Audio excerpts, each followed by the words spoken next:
T-minus 17 seconds and counting. 15, 12, 11, 10, 9, 8, 7, 6, 5, main engine start, 2, 1, booster ignition, and liftoff of the Space Shuttle Discovery, returning to the space station, paving the way for future missions beyond.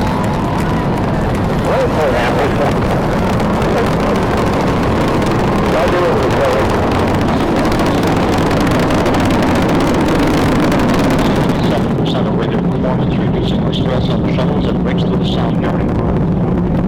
Discovery already 3.5 miles in altitude, 1.5 miles down, range travel over 750 miles an hour. Solid rocket booster separation confirmed, guidance now converging. Discovery's onboard computers commanding the main engine nozzles to swivel, aiming the shuttle for its precise target in space for main engine cutoff. Most people don't have a clue about how large the universe really is. We have not yet come close to scratching the surface of exploring it.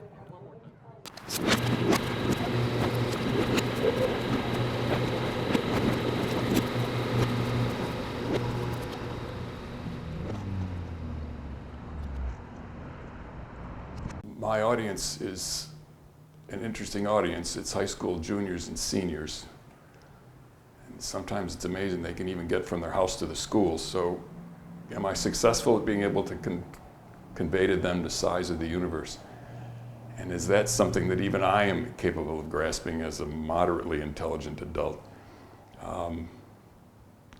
No, I don't think we do a good job with that. So if you were to stop the average citizen on the street and ask them some simple questions as if it was the Tonight Show and we were sticking a microphone in front of them, I don't think the average person has an understanding of what a light year is. They don't have an understanding of parsecs, even the distance between the Earth and the Moon.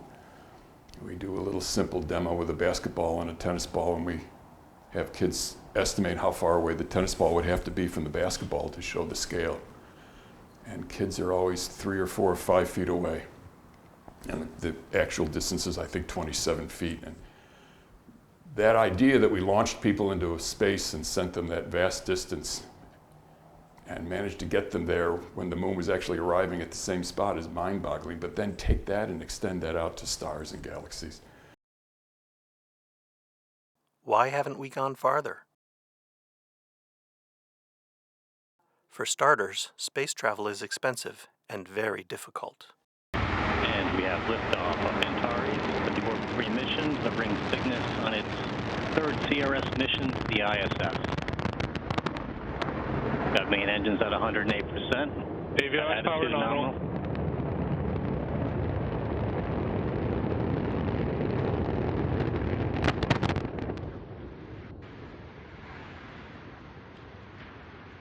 Luckily, no one died here. And launch team, be advised, stay at your consoles. Everyone in the LCC, maintain your positions in your consoles. In the LCC, maintain positions at your console. But similar accidents have involved loss of life, such as the Columbia disaster. Well, what they know happened was the shuttle was hit by something and a piece of foam from the bottom, they had foam insulation on the bottom of the shuttle, a piece of that came off and hit the wing. They don't know exactly where or what, but somehow it caused the damage to make the whole thing blow up. So they were testing what would happen if it was damaged in this area or this area, so there was just a bunch of models with different nicks taken out in different areas, and they were testing those in the wind tunnels to see the effect. The Voyager spacecrafts, launched in 1977, have traveled the farthest, over 100 times farther from us than the Earth is from the Sun. But is that even a single light year? Yeah, the difference between miles and light years is a big one, and kids struggle with it a great deal, especially at high school. The fact that light year has the term year in it really misleads kids to think there's a time aspect involved, as opposed to a distance.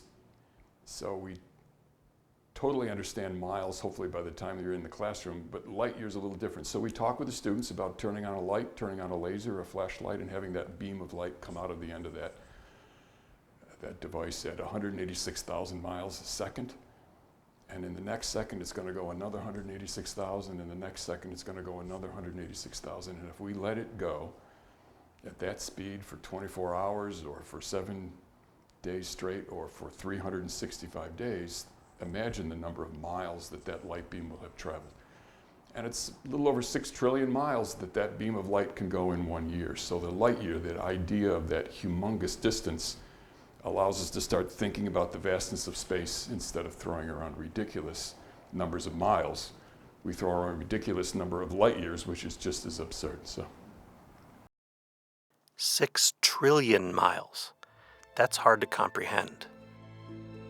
The Voyagers would have to travel 500 times farther to be a single light year away, and almost 2,000 times farther to reach the next closest star. So what is the farthest anything mankind has sent out? A 150 light-year wide bubble of our earliest radio signals from World War II. That is the farthest our species has broadcast our existence out into the universe. That little blue dot. Anything or anyone outside of it has no idea we are here, even if they are capable of detecting faint radio waves. But what is the farthest object we can see? How much space is out there based on how far we can observe? Well, here is a graphic to scale of the farthest object mankind has found. Are you ready for this?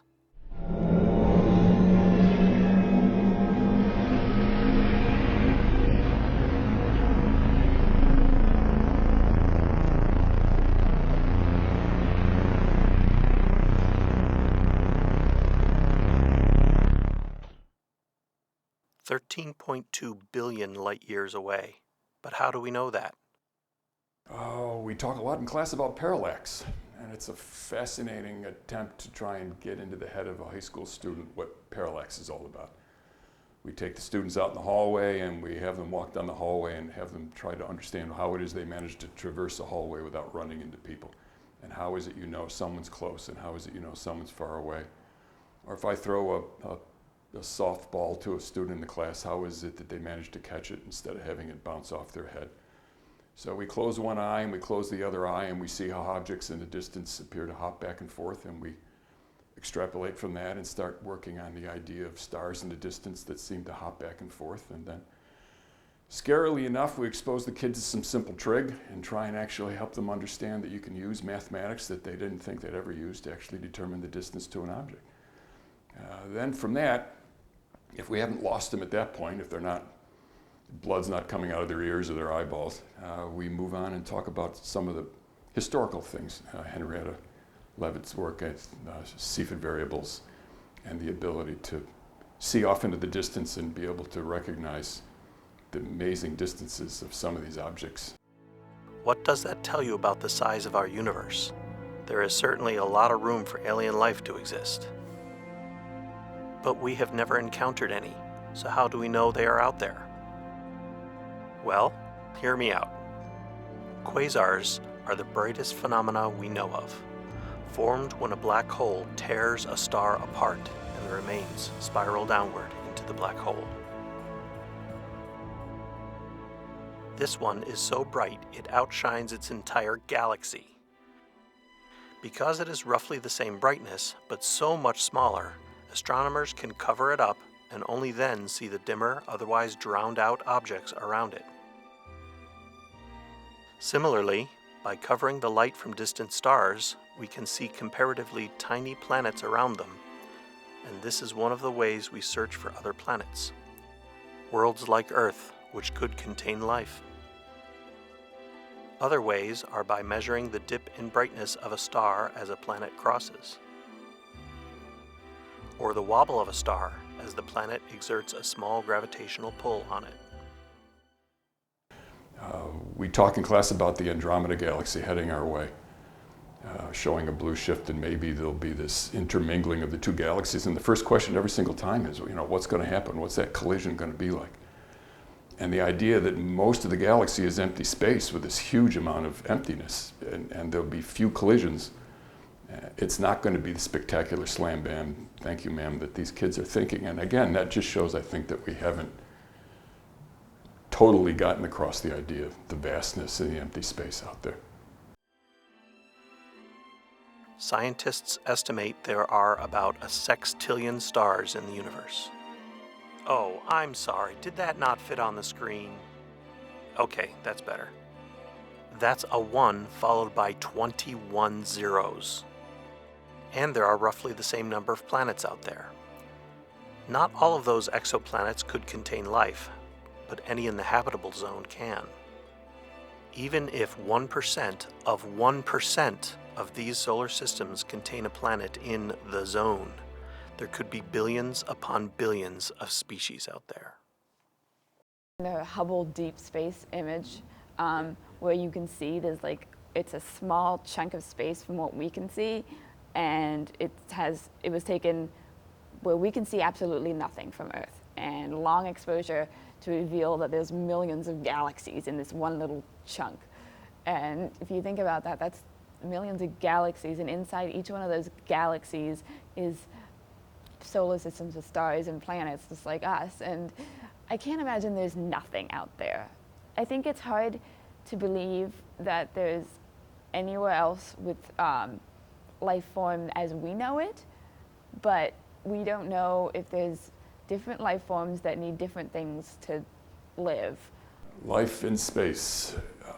I believe that there is a high chance that there is life in space. I believe that just by mathematical calculations. Is it microbial? Is it civilized? I have absolutely no idea. I'd love to think that it's someone out there as intelligent as we are and maybe better looking than we are looking back at us. But I don't have any feelings either way. And I wouldn't be heartbroken if it turned out we were the only intelligent life. I just happen to think that with the odds being the way they are, and with what Kepler has given us back in terms of viable planets that seem to be in the right zone, I think the odds are pretty good that we're going to find life out there, maybe communicate at some point. We'll see. Most humans are not capable of comprehending just how expansive the universe really is. This is currently our only home, so we have to take care of it. No other planets within our reach are in a habitable zone. Who knows, with the unfathomable amount of space in the vast depths of the cosmos, there could be aliens thinking, gee, are we alone?